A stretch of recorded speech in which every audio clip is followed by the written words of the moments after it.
Objectives. First, to introduce different lab apparatus. Next, to know their uses and essence on the microbiology and parasitology course subject. And lastly, to show the safety measures, practices, and regulation in handling different apparatuses inside the laboratory.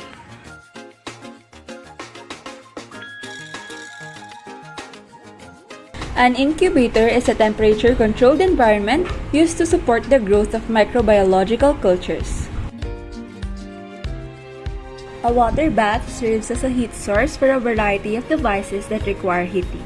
A circulating water bath is used in a laboratory to keep water at a constant temperature while incubating samples.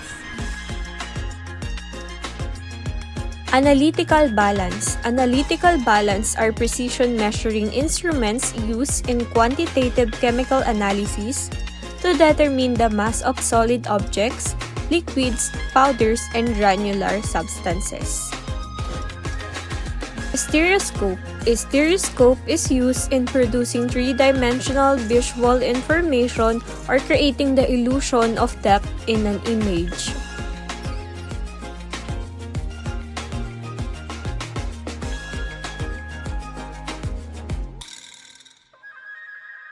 Test tube rack. This is used to hold upright multiple test tube at the same time.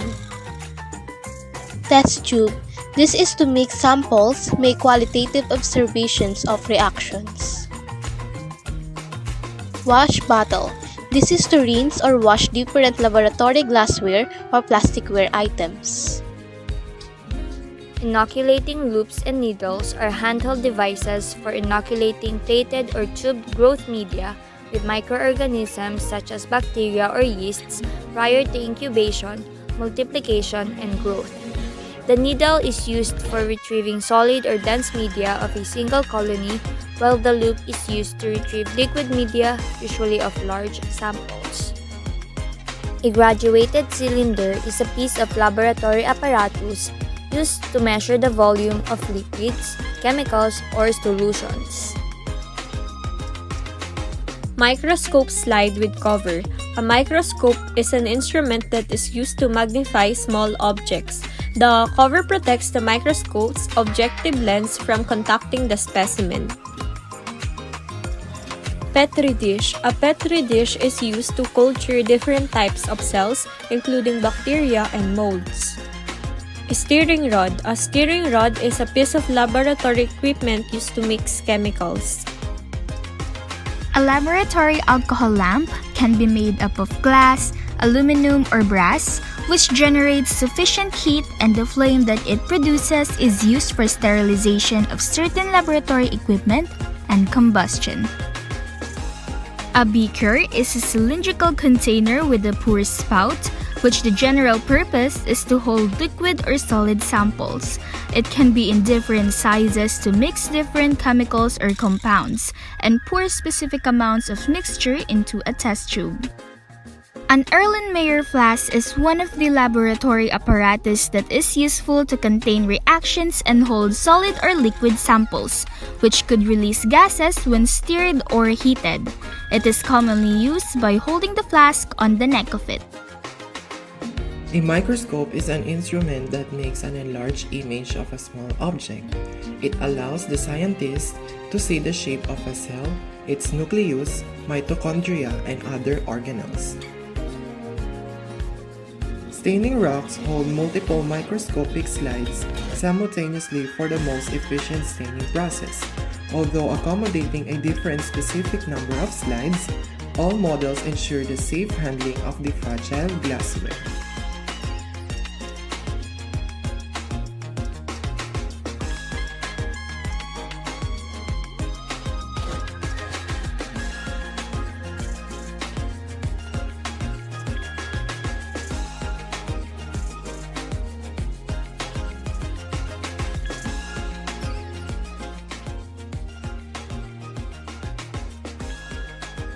The importance of showing this is to let the students know how this function and how these lab apparatuses benefit the students in studying microbiology.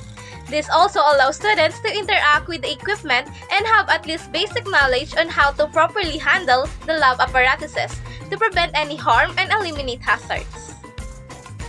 In microbiology, it is vital to know the basic laboratory instruments and tools, as it lets students comprehend and analyze when interacting with microbes and living organisms, which deals on how to operate and safely handle the functions of each equipment to avoid contamination and spread of microorganism.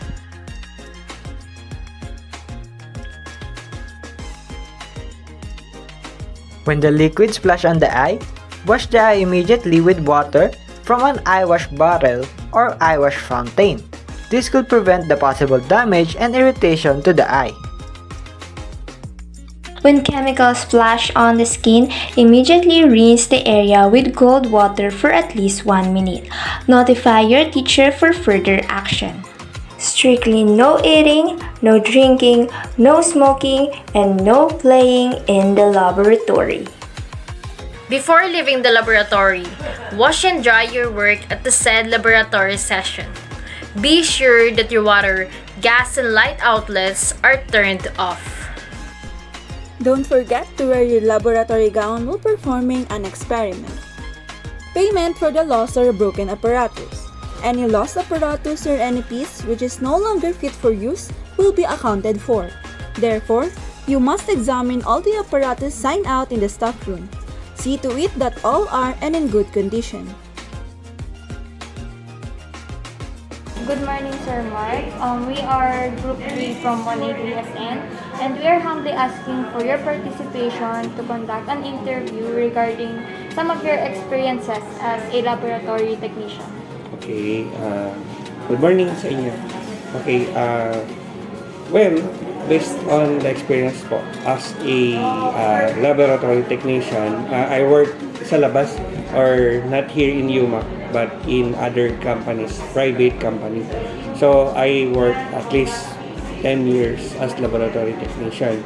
So, my experience is basically different from this one because ito, laboratory siya, and the other one is as QA and QC technician. So, next question po, how do you ensure your workplace doesn't become contaminated? Okay, sabi nga, based sa guidelines, we do cross-checking din sa ating mga samples. Then, when naka-PPE tayo, ma-prevent natin yung contaminations ng mga specimens natin. And also, di ba nagpa-perform tayo, for example, meron kang sample, i-sterilize nyo muna siya using yung inoculation loop, tapos lalagyan nyo pa sa alcohol lamp, then bago kayo kukuha ng sample at i-strip or yung pinipunas nyo doon sa inyong petri dish. So yun yung ensure natin. For last question po, upon borrowing the equipments, what are the important matters to consider po? Okay, when you borrow equipments from here dito sa laboratory, siyempre, kailangan alagaan nyo siya. So, kaya nga tayo may guidelines doon, bawal yung pagkain, bawal yung paglalaro sa laboratory. So, ensure yung safety din ng mga equipment na hiram ninyo.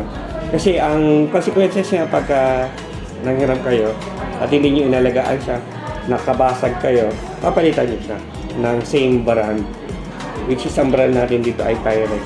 So, isa sa mga mahal na glasswares. Pagdating naman sa mga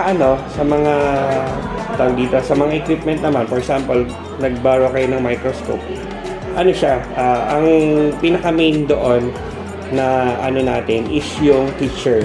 Siya yung mag-guide sa inyo from paano ba siya gamitin hanggang paano ba siya alagaan.